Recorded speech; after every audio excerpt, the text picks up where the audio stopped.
তোদের স্কুলে আজকে ভিডিও অফিসার আসবে, তোর চুপ করে বস থাক, ঠিক আছে? কি হলো?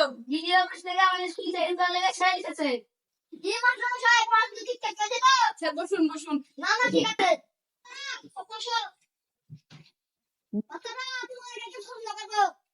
হ্যাঁ, যে কোনো প্রশ্নের উত্তর দিবে আমাদের বাচ্চারা। বাচ্চারা বলো তো দেশ স্বাধীন কবে হয়েছে? দাঁড়ান স্যার, একটু হিসাব করে দেখি। 20 দিন আগে হয়েছিল। 20 দিন আগে মানে? স্যার, শুনলে লাগাইতে 50 দিনের স্বাধীন করলো।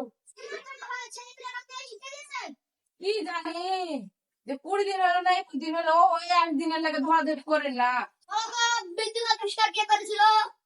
স্যার, আমি পারবো, আমার আপা আবিষ্কার করেছিল। তোর আব্বা মানে? একটা ভিডিওটা ভালো লাগলে একটা লাইক, কমেন্ট, শেয়ার করবেন। জন্য কমেন্ট করুন।